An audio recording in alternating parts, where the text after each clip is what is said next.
Alrighty. Hello and welcome into the Full Send Half Pass Podcast, episode 112.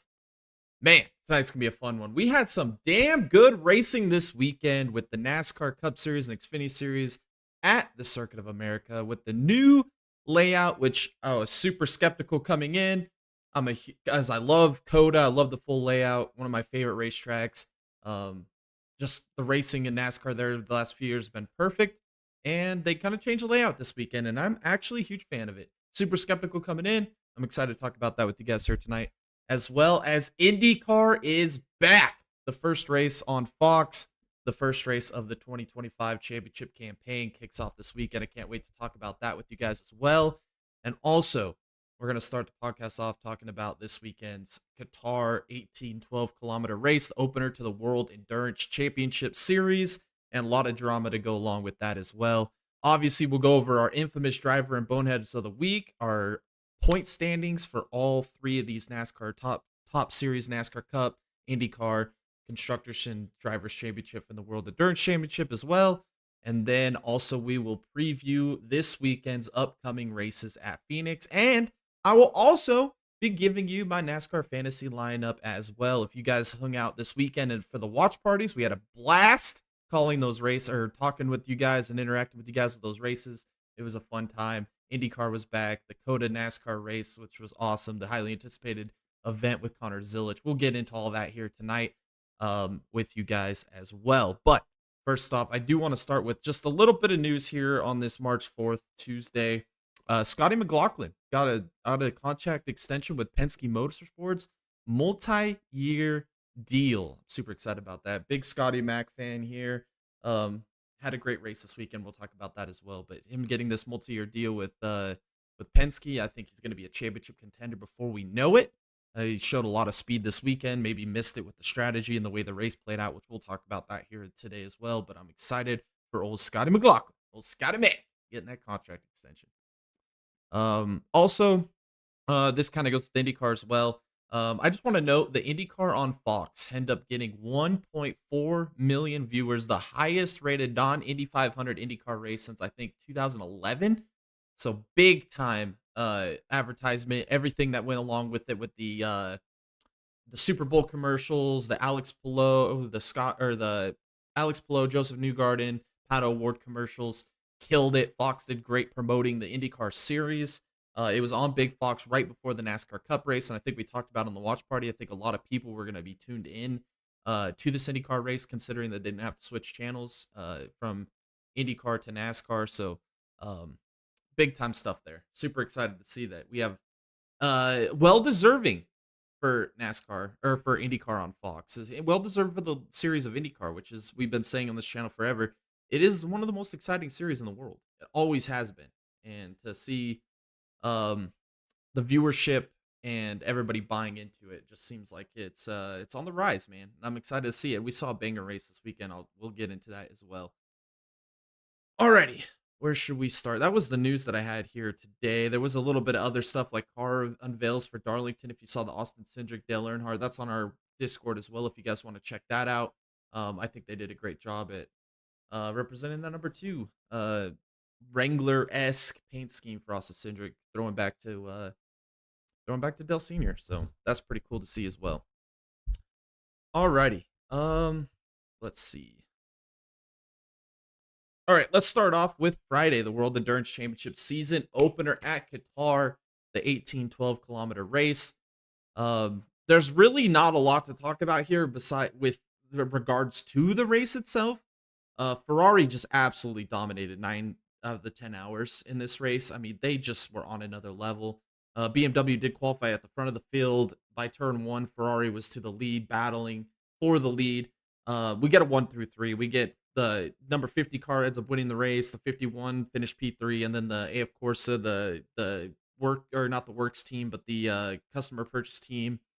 They ended up finishing second, and it was a Ferrari dominated race from green to checkered. I mean, absolute dominant display. We'll see that with the points. We'll talk about that here in a second, but they just absolutely dominated this weekend. I did mention they dominated 9 out of 10 hours in this race. There was the number 38 Cadillac running up front. They end up making a mistake early in this race. I think in the first hour, into losing track position, fought themselves back. The number 12 Joda Cadillac, which is what me and Tom picked to win the race. They fought their way back. They were both on a safety car somewhere in the midway point of this race before the nighttime hours. We're lined up 1-2. Alex Lynn behind the wheel, and then Jenson Button behind the wheel of the lead car. Miscommunication. I don't know what to say. I've got a short on the YouTube channel now if you want to go back and watch it. It was just absolute buffoonery. I don't know how else to explain it. It cracks me up the more I watch it. It's just hilarious to me. I don't understand. It looks like Jenson Button in the lead was going to go and then didn't go, but he did go. It just was a weird deal. Alex Lynn behind him was kind of judging his start off his teammate's start. Instead of being off canter and lined up away from him, I don't understand why he lined up directly behind him. I mean, it was just stupid. I mean, I'm putting more blame on Alex Lynn here. I think I'm going to nominate him, obviously, for Bonehead of the Week. I think it was just a stupid move. You finally get control of the race over Ferrari. And not only do you judge your start off your teammate's start, which you shouldn't be doing that to begin with anyway. We don't see that very often. Not even to be off counter from his teammate or off canter, just to be a little, get himself a little bit of clean air on a start. Maybe a different corner entry into the little starting or that next corner that they're going to go through before they got up to speed. I just thought it was a dumb look. It takes out both Cadillacs, takes them completely out of contention. And I think they had the best cars, honestly. I mean, Ferrari dominated this race, but I think if Cadillac doesn't make that mistake there, I think Cadillac's a real contender to win this race and dethrone Ferrari in this race. And they just stupid, tore them both up. That was probably your biggest drama in this race. We also did have Aston Martin.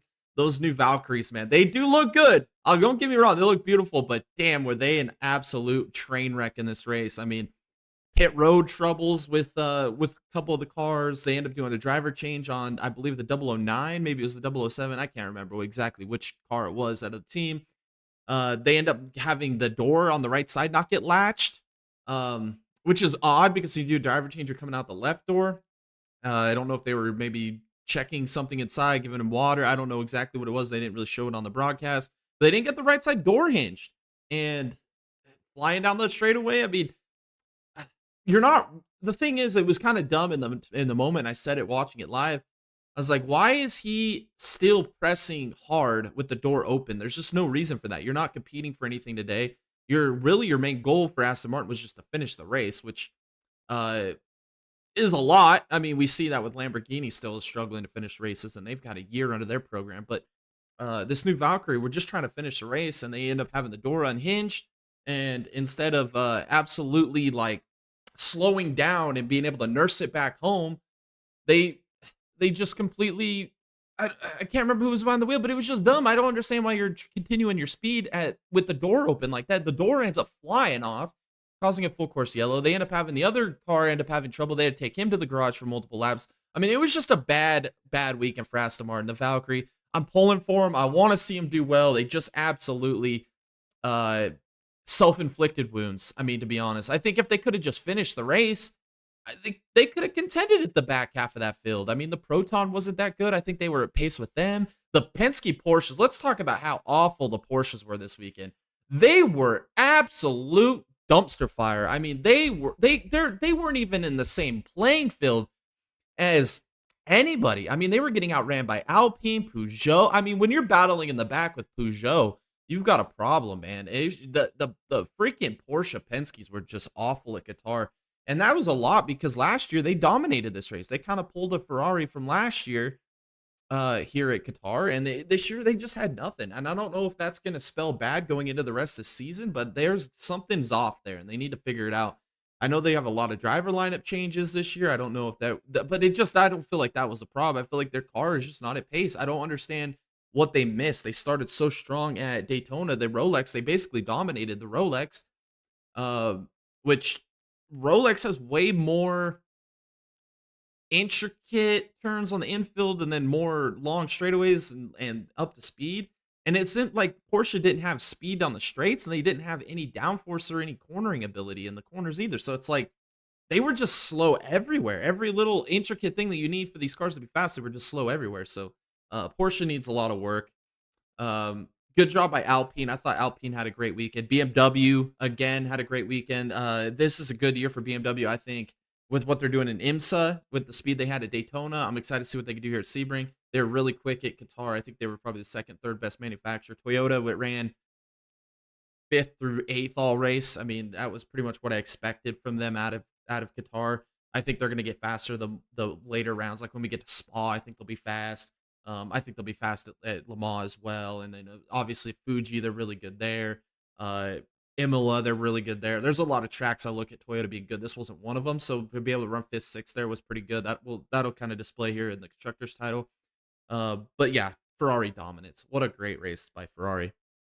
In GT3, this was an interesting race. My dark horse pick with Valentino Rossi in the 46 BMW, they had a terrible race. I think they had track limits probably 8-9 times in this race. I mean, every time they would update the GT3 field, it was another penalty for the 46 BMW. It's just a bad race for them. I really thought this was going to be a good race. Aston Martin was my pick going in. I think that was also Tom's pick coming in. They ran fourth, fifth all race, just really didn't have the speed. It was really a McLaren dominated race. They dominated basically the whole thing, and then they lost at the end by a little bit of strategy. The Cadillac team did a fantastic job. Ben Keating was behind the wheel early in the race, tried to throw it away multiple times. But then eventually he kind of calmed down, and at the end of the race, Cadillac found themselves at Corvette ended up finding themselves at the front of the field. Great strategy, great race to put together. They were never the fastest car.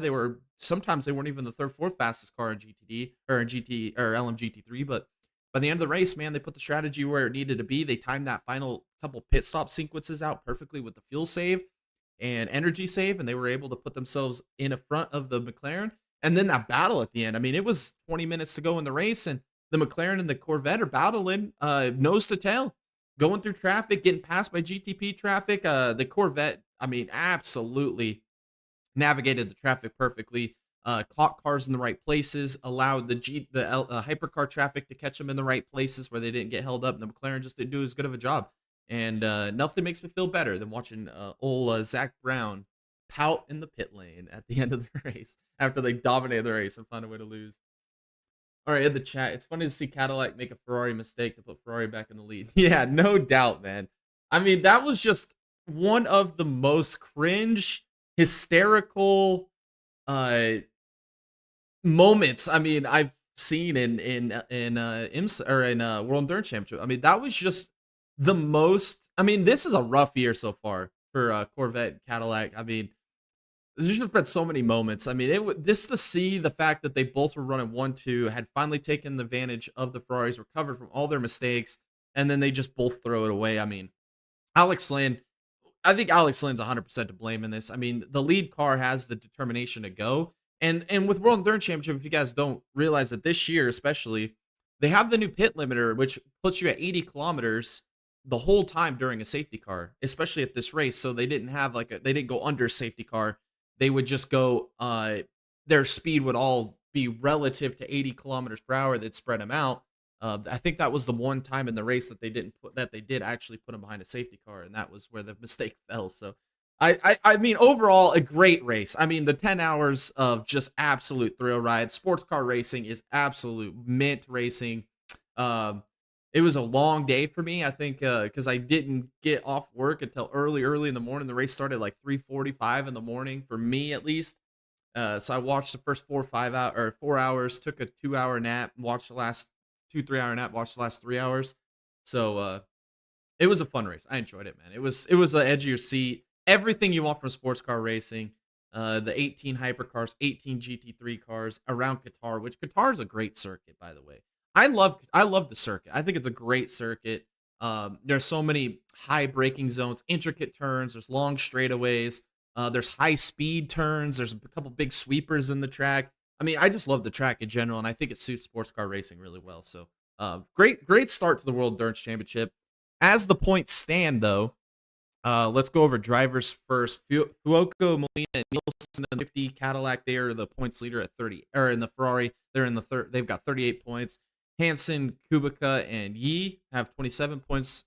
They are in the AF Corsa number 83, and then also Pierre Guidi, Giovinazzi, and then Collado are in the number 51 Ferrari. They are currently third in points with 24.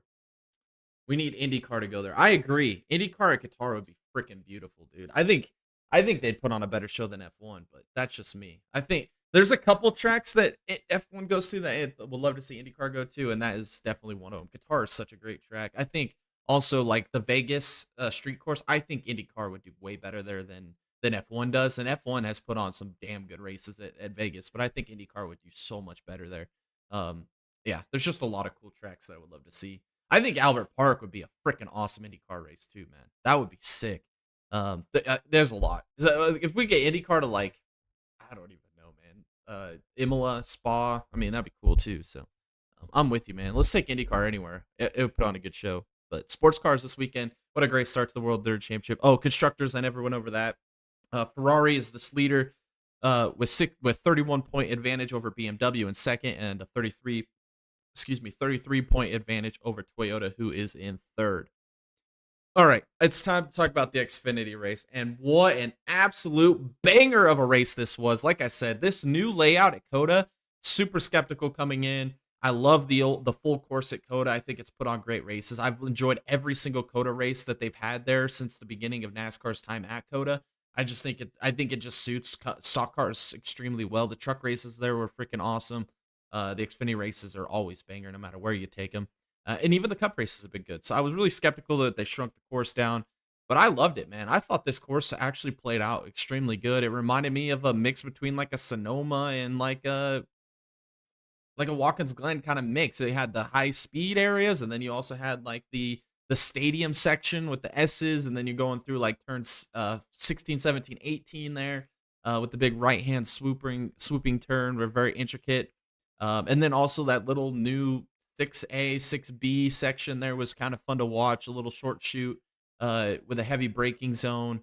Not enforcing track limits on 6. I mean, we'll get into all that with the Cup race, but I thought it was an awesome course, man. I enjoyed it a lot.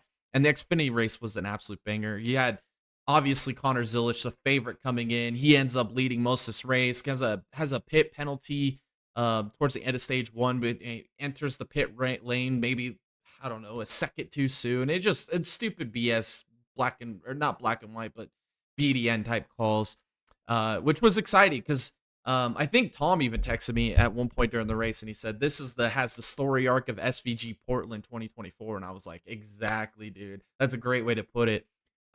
Because he did, man. He went from the back, drove all the way back to the front of the field.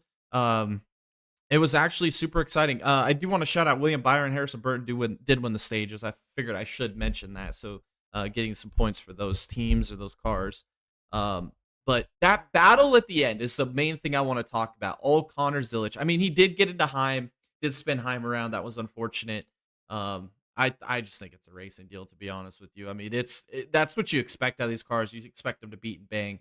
But unfortunately, Connor Zilisch maybe got in just a little bit too much, took Corey Heim out, which Corey Heim was having a great run, to be honest. He was up in the top 5, so that was unfortunate. But what I really want to talk about is how freaking awesome of a race car driver Carson Kvapil is, man.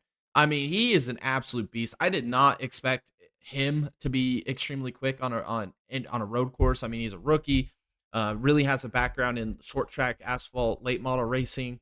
I did not see this coming, but he absolutely took it to Connor Zilisch, put on a fight for the ages. I mean, that was some of the most nail-biting, thrilling racing you could ever witness at a road course. I mean, that is what you want to see. I mean, the broadcast is mint. We could talk about that in a second with CW, but the way they had their mics or their cameras set up, just listen to those cars on the downhill decline coming down into the S's, and listen to those cars 4 wheels screeching across the track. I mean, those boys were digging. I mean, we had wheel lockups, We had door banging. We had a little bit of bumper jabbing, dude. I mean, it was bumper business, as we call it around here on the Take a Push channel. I mean, they were just absolutely getting in. Carson Quapple was holding off Zilich for all he was worth. I mean, they both got by Austin Hill, who made a mistake.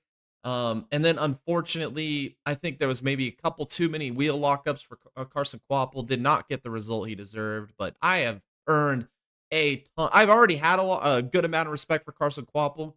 Even coming into this, I think he is really talented, but what he did this weekend was absolutely phenomenal.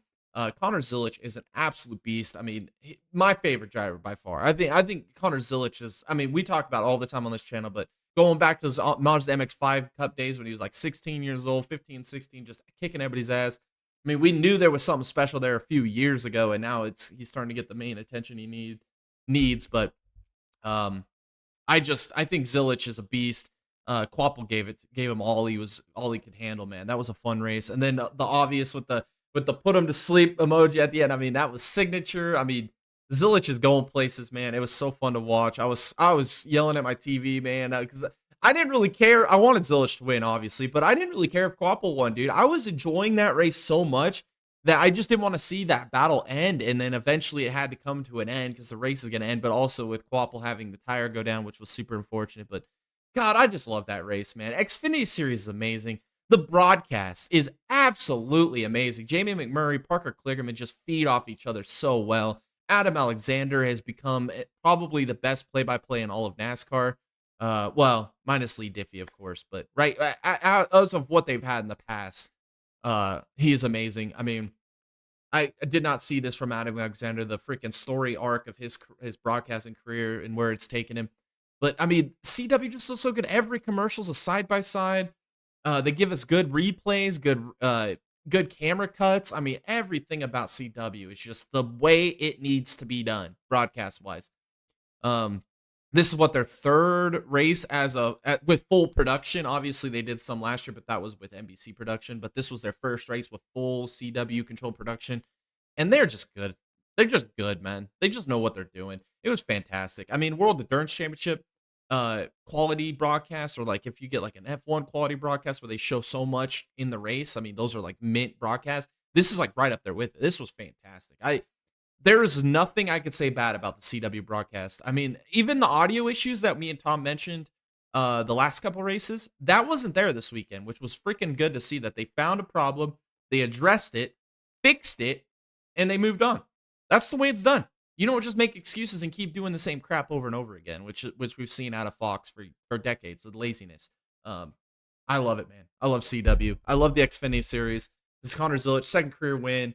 I think he's going to win lots of races this year. I think he's going to be a championship 4 contender, and I think he deserves to be in the Cup Series soon, and we'll talk about that here in a minute. Rare NASCAR dub. I'm guessing you're talking about the reconfiguration. Yeah, absolutely. Rare NASCAR dub. Mint racing, man. That new short course is beautiful. I'm a huge fan of it, dude. I love the old course too. I mean, I could take either. It's like, what flavor of ice cream do you want? You want chocolate or vanilla? I'll take both, man. I like both configurations, but the short course was freaking awesome, man. And I was really skeptical about it. I had a feeling that it was going to be more of a crash fest, maybe be a little bit more bunched up than we should be at like a race like that, and that would cause more wrecks. And it really didn't play out like that. It allowed. I think it gave at least one more passing zone. We eliminated a passing zone to gain a more entertaining passing zone, I feel like. Because the way that the straightaway is going down into, I guess that would be turn 11 on the full course. Going into that is like the cars are too spread out that when you do get to that braking zone, it's not really a passing zone. But with 6 coming off of the S's, that keeps them more bunched up together for them to have a little bit closer of a passing zone into 6. That was kind of my takeaway from it, which I enjoyed. All right, we do got to talk about the Indy NXT race on Sunday real quick, just because we have to talk about it. I'm just going to say this race was an absolute shit show. It was absolute wreck fest. It was scheduled for 40 laps, and we didn't even make it to the distance in laps. Had lots of cautions. We had wrecks early, wrecks late, wrecks in the middle. Dennis Hauger, moving over from Formula 2, did not have a lot of expectations for him. I've really kind of been indifferent about him for a while now. Never really impressed me in Formula 2. But he comes into Indy NXT and absolutely pretty much spanks the field. what a great job he did. He ends up winning. It was a 1-2 for Andretti. Trying to think of the guy that finished second. I'm blanking on it. I had it just a few seconds ago in my mind. Now I'm blanking. Regardless, we'll get back. Oh, it'll pop. It'll come up. It'll come to me here in like the next 3 minutes when I'm talking about something else. Just watch. But absolute awesome display there by Dennis Hauger. Put on an amazing race. Kyle Collette, I think, was P3. Miles Rowe was P4. Callum Hedge had a pretty good race. James Rowe did not. That was unfortunate. He ended up wrecking early. Josh Pearson had some issues. I mean, there was a lot of different things that evolved in this race that made it interesting. But the one thing I do need to talk about, and this needs to be addressed, because a lot of people are sugarcoating it and playing simp card mode on the internet, but god damn, man, Haley Deegan is freaking terrible, dude. She is so freaking bad, man. And the fact that they spent the whole broadcast trying to milk it and give excuses and praise her and raise her up, it was pathetic, the performance she did this weekend, man. Like, how could you leave the track and be proud of that? I mean, the longest green flag run I think we had the whole race was 6 seconds. Or 6 laps, maybe 7. It was probably 6 or 7 laps, somewhere in there, probably 6. I mean, she is so far off the pace. I mean, the whole field was basically from lead to 18th or whatever it was separated by 18 seconds. Haley Deegan was 55 seconds behind the leader after 6 laps. She was on the same straightaway as the leader. If the caution didn't come out, she's getting lapped in 6 laps. What are you doing? And we can't chalk this up to, oh, she got some bad equipment. No. She's in the Hendrick Motorsports of freaking IndyNXT. She's driving for the Team Penske of IndyNXT. She's in the Ferrari of the World Endurance Championship. She's in the Red Bull from 2 years ago in the F1. She's in the best possible ride she could possibly ever have gotten. And she's getting her ass kicked. There's a 16-year-old kid in the race that was competitive coming out of go-karts. She drives go-karts. She has a track in her backyard. I mean, I'd be embarrassed. I'd be embarrassed if I was her. That was the most pathetic performance I have ever seen. I mean, just a waste of time. And then she's over here talking about how excited she is for Barbara because she has experience there. She has got nothing, dude. If she can't, the only saving grace she has is there's a few ovals on the schedule. And if she can at least run semi-decent there, maybe her career will be salvaged. But honestly, you can't say anything bad about rookies, but come on, man. Like, just the amount of excuses, I'm tired of the excuses. There's a point where results have to be a thing. And Sophia Flourish, man, she came out of what, F4 in Europe? Really doesn't have that much experience in this type of a car. She was outperforming Deegan. She would have run laps around Deegan, man. Ran laps around her. And I don't think she's that good. Come on, man. Just get off of it, man. Bro, she was 3 seconds off in practice and only gained 0.3 in qualifying. Everyone else gained 1 to 2 seconds for qualifying. I'm just surprised because of a budget like that. She should be. Exactly. Everybody else improved the entire weekend, and she was the only one that didn't improve at all. Nothing. No improvement from the beginning of the weekend to the end of the weekend. And the funny thing is, dude, is the 16-year-old that I'm talking about, I can't remember his name. Irrelevant. He wasn't fat. Like, he was 14th, 3rd, whatever. He was in the group, at least. Noah Satel in the train. But this guy had 0 experience in these cars, 0 USF 2000 experience, 0 USF Pro 2000 experience. He went from go-karts to no testing to running in the pack at the NXT race at St. Pete with 0 experience. Never been there before in his life. I mean, that's the thing. And Haley Deegan had the most testing experience out of anybody in the field. Dennis Hauger only had 1 session coming into this race. Yes, he's an F2 driver. I get it. But still, never seen this track before. There's just so much things that just doesn't make sense here. Doing a lot better, Jamie Chadwick, for example. Yes, Jamie Chadwick was kicking ass in the Indian NXT. Sure, she only won one race in 2 years, but she was at least with the equipment she has with Andretti, which is probably the second best team in Indian NXT, which she's finding ways to compete at the front of the field. HMD is the New York Yankees of the freaking Indian NXT. It's the best team. It is. I gave you 8 examples already. I mean, they are the premier team. She's got all the backing in the world. There's no excuses anymore. Just pathetic. And if she can't improve by the end of the year, if she can't at least stay in touch with the league group, then we gotta move on. I mean, that's all I'm saying. I got nothing else to add with Indy NXT. There's just nothing really to take out of it. Championship's still early. Wreckfest. But I got my talking points out of the way. All right. Next, it's time to talk about the IndyCar debut, the Grand Prix of St. Petersburg by Firestone. Oh my goodness, man. What an absolute debut for IndyCar. What a great weekend for IndyCar. Fox killed it, I think. Tom and me maybe a little different on the thing. I think he gave him about a 6 out of 10, maybe a 5 out of 10 on the watch party for broadcast equivalent. I think I give him about a 7. I'm just a little bit more lenient, just based upon what we see with Fox. But Tom did bring up some good points with the bad camera cutaways, kind of focusing too much on the leader at sometimes. The stupid mispronunciations. We have Townsend Bell saying penal.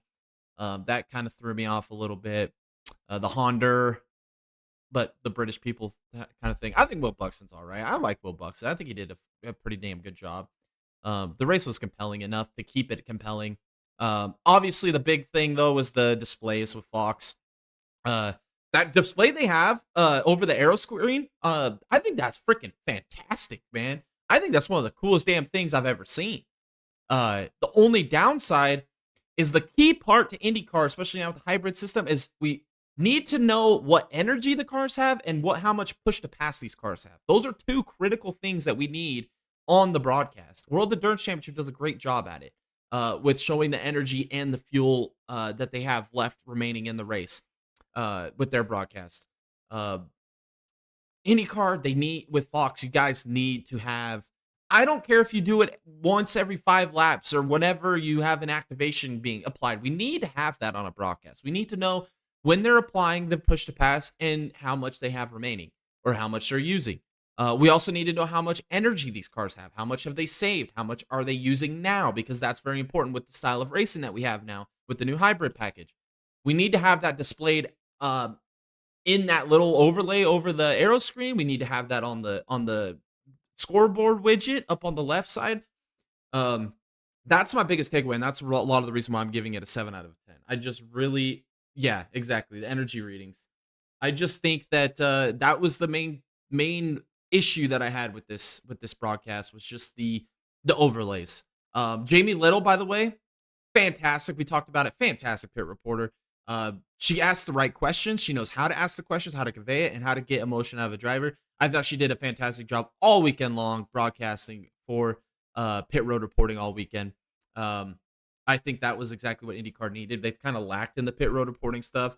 They did have Kevin Lee back doing some pit reporting, but really he's been kind of the main person. They have Matt Yoakum with NBC, but he does a lot more IMSA stuff now. But Kevin Lee, Jamie Little, I think that's a great pit road reporting cast. I think that the broadcast was, I think that they learned a lot. They had a lot of viewership, but hopefully it translates down. She's just too damn good in the pits, man. She is the standard. Yeah, 100% she's the standard. Especially, I would say she's the modern day standard. I mean, we had back in the day, we had Mike Joy was probably one of the best back in the 90s, and then that kind of transferred over to Dick Berggren. Trying to think of the guy that died from cancer. I keep wanting to say Matt Yoakum, but it's not Matt Yoakum. It's Burns. Steve Burns was an amazing pit road reporter. But now it's Jamie Little. Jamie Little is the mint premier pit road reporter that we have in all of motorsports, and she did a fantastic job in this IndyCar race. All right, now off to the race. Early on in this race, I think we put the under over at 1.5 cautions, and it hit just on the under. So if you did think it was going to hit the under, you definitely succeeded on this one. It played out a lot like Portland for the beginning. I thought that's kind of how I expected it to go. I think I even said it during the watch party. we had a lap one caution. Will Power, I'm not going to nominate him as Bonehead of the Week because there's a lot of other good options, but he definitely could be a nominee this week for sure. He absolutely just ran over Nolan Siegel. And not only did that, he moved left on Louis Foster and put Louis Foster in the wall, turning him around. Just absolutely killed two of the rookie seasons or races right off the rip. One of the probably the most veteran driver in the series, maybe behind Dixon, takes out the two youngest inexperienced drivers in the field in turn one of the season opener. So rip Nolan Siegel and Louis Foster both had a terrible start to their IndyCar season. But from there, it was green all the way. We did see during this caution, though, is kind of how this race was decided. We saw, let's just talk about your main contenders here. We had Herta, Newgarden, Dixon, and Palou all decide to pit, get off the soft tires, put on the primaries. And that's what changed the race. Scott McLaughlin stayed out, was able to build a big lead. Good stuff by the Meyer-Shank guys, man. I love the speed that we saw out of them this weekend. It wasn't race-winning speed, really wasn't top 5 speed, but their top 10 speed, man. Rosenquist was able to hang with McLaughlin for that first run, that first stint there. That was fantastic to see. Marcus Armstrong, what a race Marcus Armstrong had, man. He had a fantastic race until his rear suspension broke. So unfortunate, man. I hate to see it for him. I like pulling for Marcus Armstrong, to be honest. He's one of my top 4 drivers in IndyCar right now. I just want to see him do good. He had hella impressed me in his non-full-time rookie campaign when he ran all the road and street courses with Ganassi. He was just doing amazing things behind the car, finishing top 5, top 10 most races that he was running. Really impressed me. Last year ran full-time, obviously struggled on the ovals. He almost found victory lane at actually one of the ovals at Milwaukee. That was probably one of his best performances he had last year. Got taken out early at the Road America race. There's a lot of moments last year, and I really thought that this move kind of basically being Meyer-Shank's kind of the 4th and 5th team cars at Ganassi this year, the technical alliance they have. I was really excited to see what kind of pace they'd have. I kind of predicted last week on the podcast. I said Meyer-Shank was going to run good at St. Pete. They did last year. This is the type of track I feel like suits their driving style and their cars, and also the drivers that they have. So they ran great. They had a great race. Rosenquist, I think, comes home P7. Did a fantastic job. Obviously, with Armstrong having those issues, he ended up having a DNF out of this race, didn't finish. So unfortunate. I think he would have finished top 10 easily as well. So I feel bad for Marcus Armstrong. Had a great performance. He definitely knew he was a contender in this race, and he really showed it. I do want to talk about McLaren. McLaren was not there this week. Obviously, I talked about Nolan Siegel getting taken out. Pat O'Ward was on that strategy with Herta, which Herta obviously threw that strategy away. Having fueling issues kind of threw their whole race aside. Typical Andretti stuff. The George, the traveling gas band, makes another appearance. That's kind of how that goes. But Lundgaard just had the pace early, had to run the softs at some point. They saved it to the very end, and decided to go 30 laps on a set of softs when everybody else was going only like 10 to 15 laps on a set of softs. Big, tough ask there out of him. I don't really like the strategy. I think it kind of killed the race. Rossi had the same strategy. It didn't really work out for him either. But Lundgaard still did come back to finish in the top 10 with those soft tires. So it's still a good performance by him. But those McLaren cars were off big time. If MSR had some strategy, they could have finished podium. Yeah, I 100% agree. They had the pace. If they didn't have the rear suspension issues with Armstrong, and if they would have just been able to strategize a little bit better at the beginning. Like I said, I think the race was won and lost off that first initial caution with that first pit sequence when we saw those guys switch off the softs. And it kind of turned into a 3-horse race at the end of this one. Alex Palou. Alex Palou. Hello, Palou, man. You can't beat this guy, dude. He's unbelievable. I mean, he's running out of Newgarden and Dixon and him. Those are kind of your battle for the lead in that strategy. And then obviously McLaughlin and Rosenquist were kind of the battle of the second strategy. And then we had the third strategy, obviously, with Rossi and Lundgaard, which didn't work out at all. And then Pato kind of was on an alternate weird strategy. And then Herta with his fuel. So there's, I would say, 3 different strategies were the primary strategies. And the one strategy that worked out, Palou, Dixon, Newgarden were kind of leading that.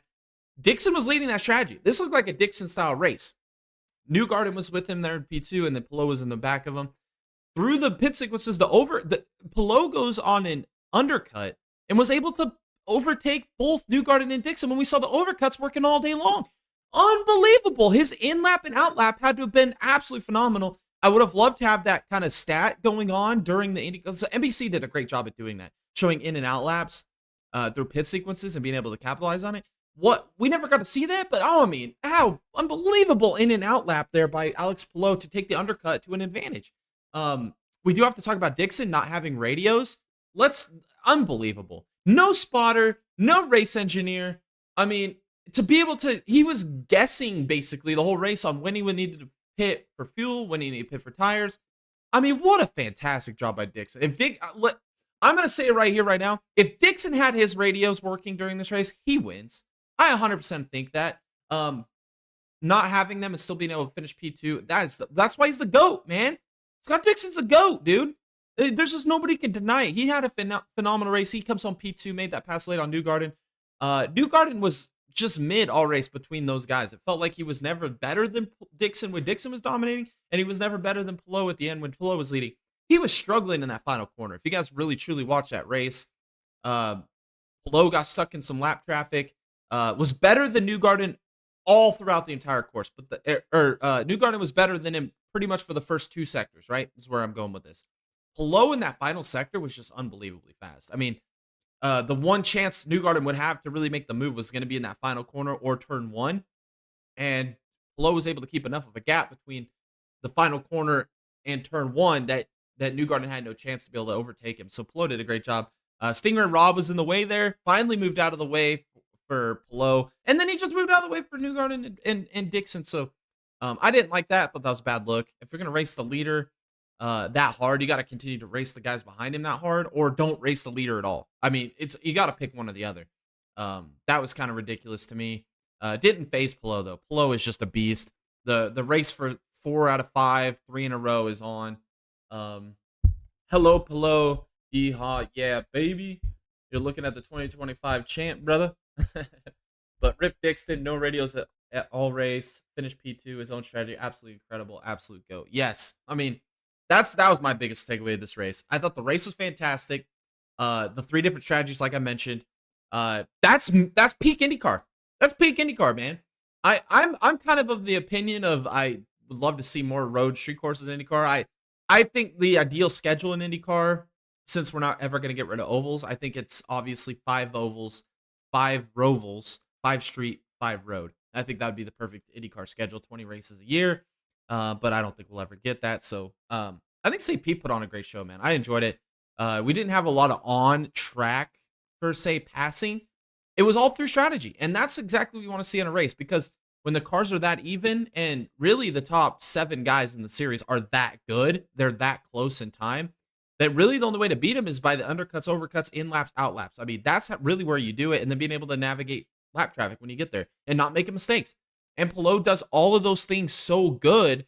That's why he's the best in the series right now. And Tom says he's going to win the championship in 2025. I still am saying hold the brakes on that. I got to see him win an oval first before I can say that he can't maintain the championship throughout the year. We know he's going to be consistent all year, but I just feel like if he can't win at least one of these ovals, steal it away from one of the Penske boys, I feel like maybe the championship could slip this year, because they've caught up to him enough where I feel like it's going to be good. But yes, like it's peak IndyCar, man. I'm super excited. We got to wait 3 freaking weeks for the next one, which sucks, but that's kind of how it goes. We got to wait 3 weeks or a month in between every World Endurance Championship, IndyCar, and IMSA race, which really makes me irritated because those are my favorite racing.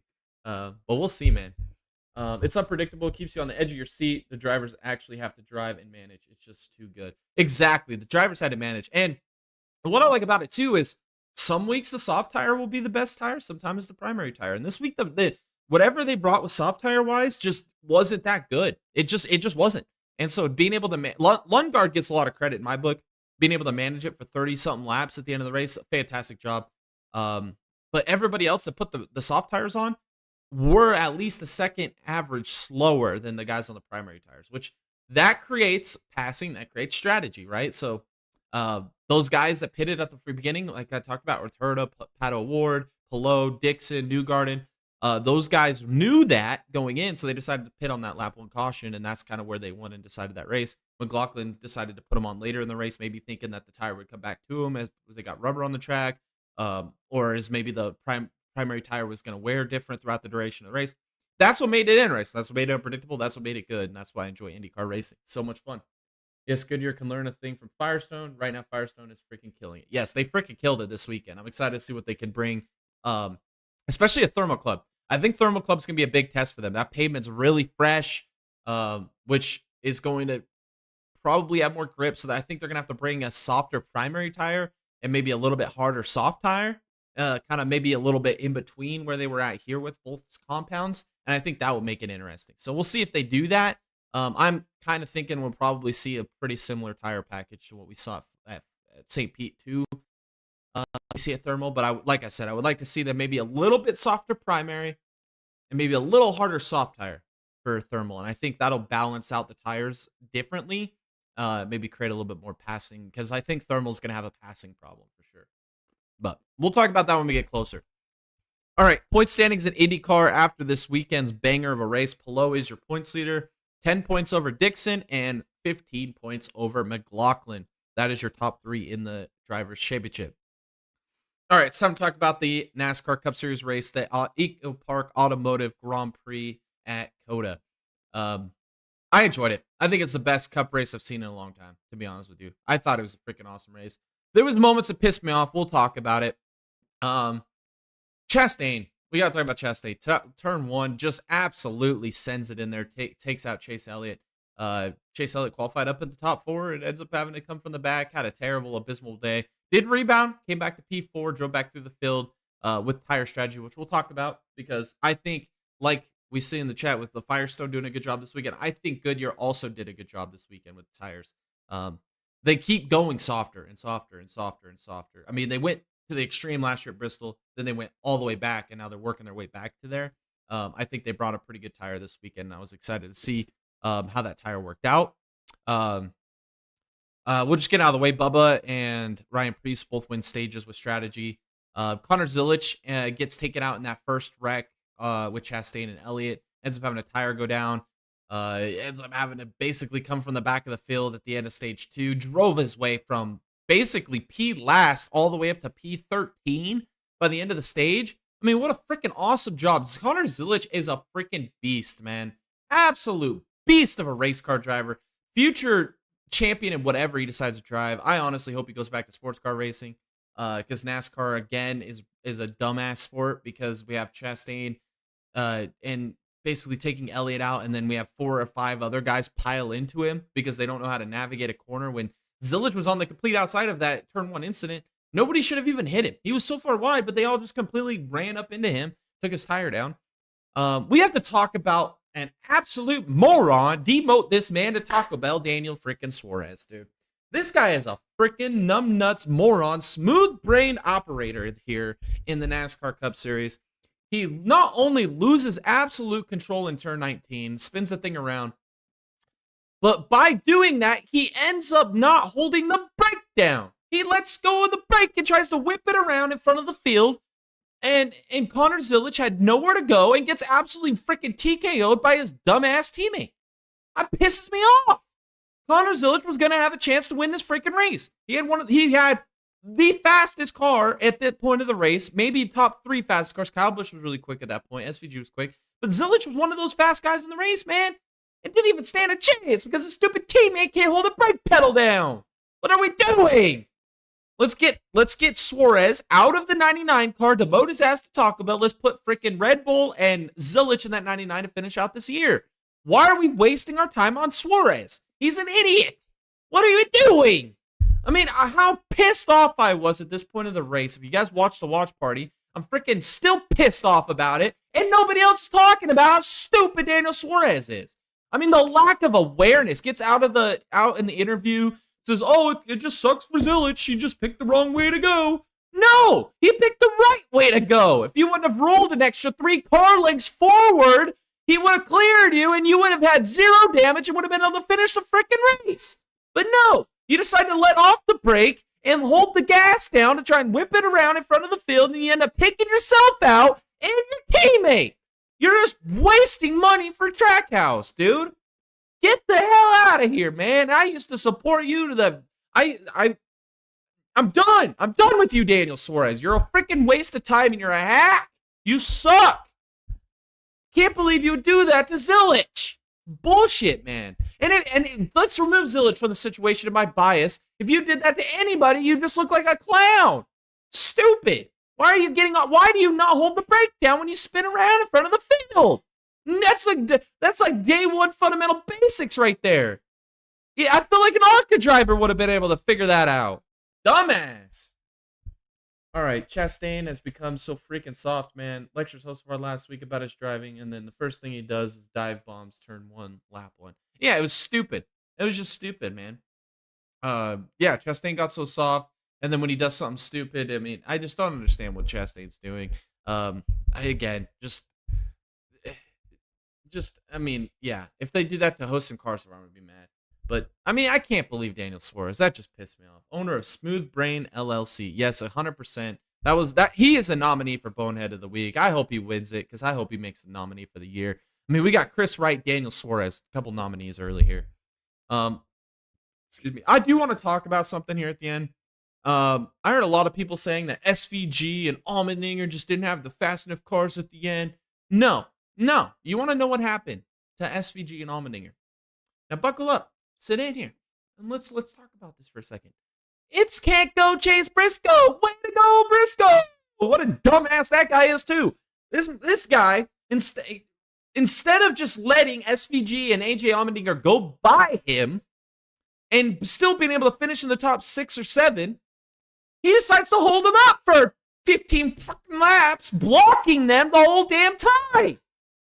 Let them go. You killed your entire race up. He burned our stuff up, so he had nothing left, and he faded through the field. So instead of letting the 2 fastest guys by you and then settling in line and being able to separate yourself from the rest of the field, you hold up the 2 fast guys, back up the field to you, take them completely out of the race, ruined SVG and Allmendinger's race, ruined your own damn race.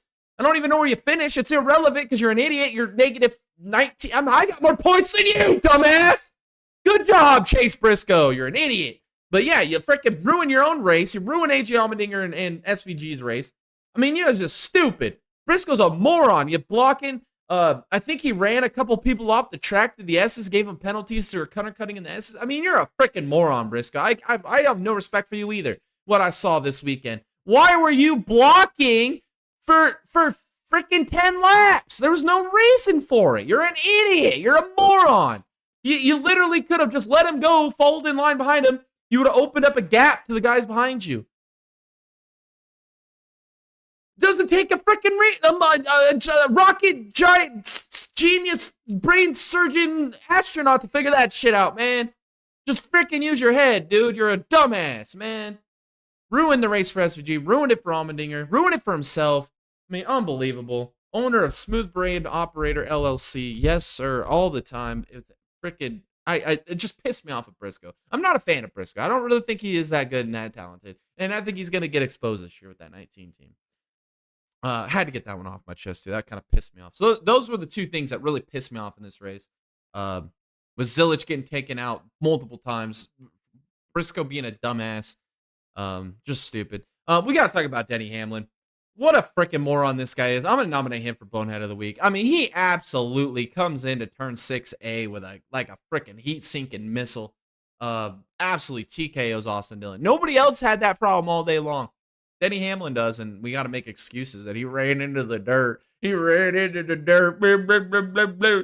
Well, quit running into the dirt, dumbass. It's that simple. God, what an idiot. I mean, he's already a terrible road racer anyway, but then the fact that he just absolutely TKOs Austin Dillon, which Austin Dillon wasn't even having that bad of a race. Let's be honest. Like, he didn't know he was out there, but he wasn't running last either. I mean, he was having a pretty decent race, and then Denny Hamlin absolutely just comes in there like a heat-sinking missile. Chris Wrights his ass right into turn 6A. Unbelievable. Yeah, I had to talk about that. He'll be nominated. And then, obviously, we had Austin Cindric right-hooking Ty Dillon. I said it during the watch party. I still say it today. That deserves a suspension, a fine, 1 race suspension. Just park his ass. You can't right-hook somebody. I mean, there's like, I say it all the time, there's like the 2 chicken-ish shit moves in racing. Right-hooking somebody. I understand getting the heat of the emotion. I've done it before in my racing mediocre career. I regret it to this day of doing it. I think it was kind of stupid, but when you're in the heat of the moment doing something like that, you deserve to be penalized. I mean, just because you're in the heat of a moment mad doesn't mean you should get a pass for right hooking somebody. And then the second thing, obviously, is running somebody in the wall, which we saw that last week with Larson. Obviously, got nominated for Bonehead of the Week. But I could have nominated Cindric too. There's just so many good options this week for Boneheads of the Week. That's what happens when you have so many motorsports racing in a weekend. But yeah, I think Cindric, if he doesn't get a fine or a suspension, I'm going to be a little frustrated because he definitely deserves one. We've seen the precedent set in the past, and it needs to continue because we cannot allow these guys to right hook people. I don't give a shit if we're under yellow going 50 miles an hour. We can't be right hooking people in walls. It's not cool. It's not good look. It's going to kill somebody. And if NASCAR doesn't suspend him, then they're setting the precedent again for the 1 billionth time that they don't care about safety, which they don't. But this will just be another reminder of that they actually don't care about safety. So, yeah. Also, I want to talk about the finish real quick. So Christopher Bell wins the race. What a freaking finish, man. If you didn't like that, I don't know what the hell you're watching NASCAR for. If you complain about road racing, we need to run more road courses in NASCAR. This is the problem. We need more. We need to bring Road America back. We need to go to Laguna Seca. And that's just my personal preference because I want to see a cup car go through the corkscrew once in my life so freaking bad. But yes, when you go to Laguna Seca, we need to go to Road America. We need to go to Road Atlanta. I'm down with Road Atlanta. Fuck Atlanta Motor Speedway. Let's go to Road Atlanta instead. I'm down for that shit, man. If we ran half the schedule as road courses, I'd be here for it, dude. I'm here for it. Let's do it. Let's make it happen. Make NASCAR great again. Make road racing and NASCAR great again. I thought that was freaking perfect. The way the tires were, we saw 2-lap difference in tires mean the absolute world in this race, which is what you want to see. Racing hard, clean, door banging, wheel banging, freaking bumper business. I mean, that was some damn good racing, man. I mean, the whole time watching it, I'm just having flashbacks. Like, in the watch party, I probably wasn't super freaking, like, up on it, you know, because I was just relaxed watching it because I was in the basement when I was watching. But just imagine me and if that was like a Nexus sim racing race or a PSCRL race or whatever broadcast we did, me and Tom would have been losing our freaking minds, dude. That was just a damn good race, dude. It was so freaking fun to watch. You had Bell trying to hound Kyle Busch, didn't rough him up at all, man. That was awesome to see. Kyle Busch wore his stuff out trying to hold off for the lead. I thought Bell was going to do the same. I really kind of thought Byron and Reddick was going to steal it at the end there, but they weren't able to. We had 4 cars battling for the win late in that race, which was freaking awesome to see. You can't get much better than that, man. Coda is awesome. Rare dub for NASCAR, changing the configuration of this racetrack. Doesn't happen very often with NASCAR making good big brain moves, but they did this weekend. I enjoyed the hell out of it, man. I thought it was an awesome race start to finish. The only complaints I really have about this race, besides my bitching and ranting that I did about Briscoe, Suarez, and Hamlin, and Chastain, obviously, and then Cindric. So really just kind of the etiquette and stuff that we saw during the race. But really my biggest takeaways is that I didn't really enjoy about this race was the broadcast. Broadcast was freaking garbage, dude. I mean, let's talk about Mike Biden Joy trying to tell us that a computer overlay had sun glare. Can we talk about that for a minute?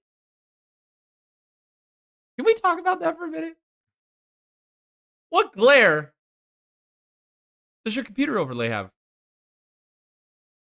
What glare does your computer program overlay have?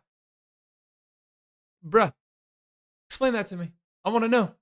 Maybe there's this new technology out there that is so advanced that I don't know what it is. But come on, bro. And then one point we're talking about we're having a battle for the lead, and we're showing the bleachers. We have battles in the pack. That was another thing that pissed me off. That was another thing that Fox did bad with the IndyCar race too. We had lots of good battles that we never even got to see because they focused too much on the leader. I think they'll fix that. I hope so, at least in the future. But in the Cup Series, dude, this has been a problem with NASCAR and Fox forever, man. It's just terrible. We had battles. You could see them in the background when they're showing the leaders. You could see the battle happening, and they don't go look at it. They'll do a cut to something, and then cut back, and then talk about something. I mean, just what are we doing, dude? Just NASCAR on Fox is just garbage, man. if you're a true racing fan and you actually watch the Xfinity race on CW on Saturday, like you are supposed to, you would see how awesome that broadcast is. And then you watch the Cup race on Sunday, and it's freaking garbage. It's not a day difference. Dumpster. Garbage. I mean, it's not. It's like Bush League compared to the Grand Nationals, man. What are we doing? What are we doing? Unbelievable. Yeah. I mean, Christopher Bell, 2 in a row, absolute beast start to the season. This is a good race, man. I enjoyed it. I want to go back. Let's run a road course next week. Screw Phoenix. Let's go. Let's do it. I'm down. But yeah, those are my thoughts on the races this weekend. Lots of great racing, man. Motorsports is back. We're just getting it kicked up, man. Getting banger after banger. Next weekend, obviously, we're only having the 3 races. We've got ARCA, Xfinity, and Cup at Phoenix. And we'll get to that here in a second. First off, I do got to go over Drivers Week. I'm going to nominate Blaine Perkins, P10 in the Xfinity Series race. I think that was one of the best performances I've ever seen out of Blaine Perkins in a Jordan Anderson racing machine. And he ran there basically all day. So not somebody you look at as being a road racer. And he did a fantastic job this weekend. I think he turned a lot of heads. Second off here, we normally don't nominate people that run really good. But this weekend, man, yeah, when will CW get all broadcasts? I hope so, man. I hope so, dude. I'm down for that. Scott Dixon, I gotta nominate him. P2. Like I said, no radios. I mean, if he has radios in this race, he wins 100%. He's the GOAT. Still managed to come on P2 with the weird strategy they kind of put him on that was alternate to some of the other guys around him. And then to be able to drive himself on that final lap, make that pass on Newgarden to take that P2 position. Great job by Dixon, man. He is the GOAT. I think this year he's going to contend for the championship. The last couple of years he's kind of been behind his teammate and not really competing for the championship. I think this year is the year, man. I think he could go for that 7th. And then lastly, I'm going to go KFB, Kyle Busch. This was the best performance I've seen out of KFB since probably Fontana 2 years ago or last year or 2 years ago. Yeah. I mean, unbelievable race by KFB. Ran out of equipment at the end. That's all there is to it. Not talent. He's got all the talent in the world. And he just continues to show it, man. He's going to win a race this year. He's going to make the playoffs. He's going to be competitive. I think that this was just one of those races, man. You got to lose sometimes. And he did a phenomenal job. All right, Boneheads of the Week. Alex Lynn running into his teammate Jenson Button in the World Endurance Championship. Absolutely boneheaded. You finally take advantage of the Ferraris. You finally look like you're going to be able to control this race, and then you throw it away. Under safety car, by the way. Stupid. Daniel Suarez running out of talent, couldn't hold the brake to save his life. What a freaking moron. Screw Daniel Suarez. Hashtag Daniel Suarez to Taco Bell 2026. All right, last one. Denny Hamlin, TKO and Austin Dillon. Ran out of talent himself. Ran through the dirt. And then locked him up. Did something nobody else did all day long. Not even Daniel Suarez did that. He did something stupider, but didn't do what Denny Hamlin did. So those are your nominees. Point standings for the Cup Series. I did miss that. William Byron is your points leader, 2 points ahead of Blaney and 5 points ahead of Reddick post Coda.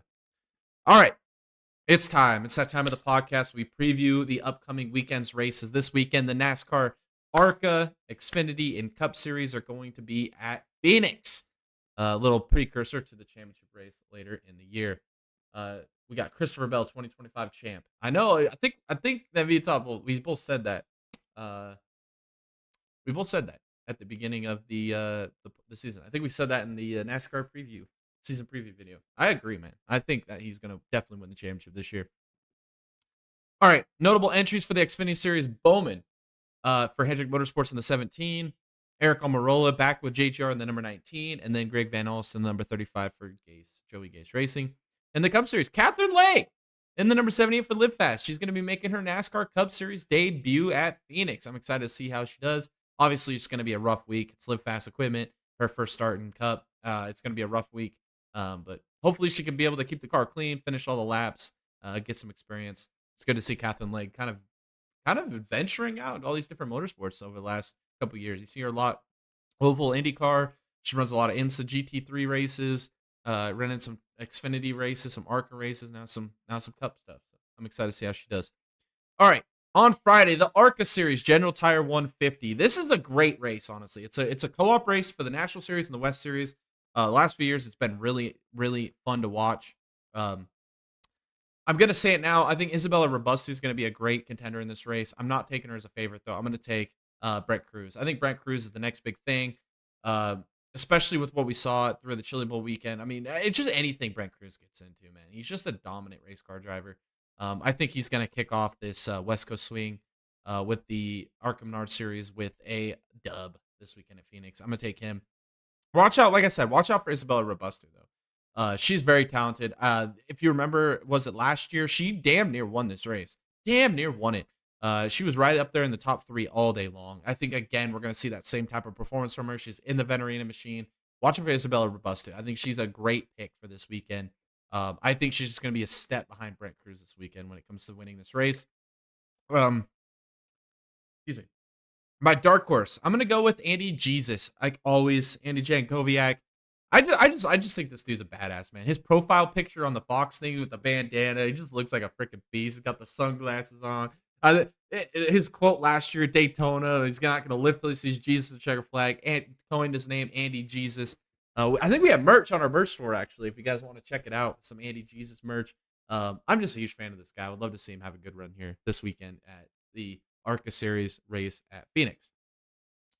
Oh, gotta drink some water. My throat's getting a little dry. We've been talking a lot. Alrighty. Excuse me there. On Saturday, the Xfinity Series, the Gov X200. This is going to be a great race. Phoenix with the Xfinity cars. If you guys watched that race last year for the championship, damn, that was a good banger of a race. I think that was the best race of the entire championship weekend. Xfinity cars are just so much fun to watch at Phoenix. I think the way that the tire package they have, the style of car that I mean, Xfinity puts on a great show anywhere. I mean, I don't even have to explain it. If you guys watch, you guys know. I mean, you just know it's the premier stock car racing league in the world. But this weekend, I have a feeling it's going to be a Joe Gibbs kind of esque weekend. We saw SHR, which is now Haas Factory Team. I think they're going to be all right. I think the Ford's going to be all right. I think Junior Motorsport's going to be all right in this race as well. But I just have a feeling, man. And when I say that, I'm really kind of banking on one factor, and that's Eric Almirola. Eric Almirola was a contender last year. I think he was top 5 basically all day last year in the championship finale there in the Xfinity Series race. When I think of tracks that Eric Almirola is good at, it's flat, short tracks, and this kind of fits the mold, right? It's a real demanding track. You got really high speeds. The way that the multiple lanes. I mean, you can make it work on the top. You can make it work on the bottom. Very rhythmic style racing. I think it just suits Eric Almirola so well. I think Gibbs is going to come with a good package this year. In this race, I think Eric Almirola is going to lead the charge. I think he gets the dub this weekend. For my dark horse, I'm going to stick with the Gibbs camp. William Swallow. If you guys remember, maybe it was 2 years ago in the ARCA Menard Series, he dominated this race with Joe Gibbs racing in the ARCA Series. Absolutely dominated it, and then got turned on a late restart by one of the Reif brothers, I think it was, or maybe no, it was Connor Jones. That's who it was. Connor Jones ended up dumping him from the lead, went to the back. His race was basically over. I think he won there last year in the ARCA race. He's just really good here. This is a track that fits his driving style, short track, flat, short track. And I think, again, the Gibbs cars are going to be good. I think William Swallow is a great dark horse pick this weekend. All right, and then on Sunday, the Shriners Children's 500 at Phoenix. It's all going to depend on the tire they bring.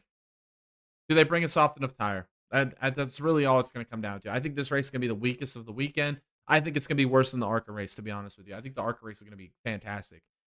Phoenix ARCA is always good. And obviously Xfinity is the premier series in NASCAR, in my opinion.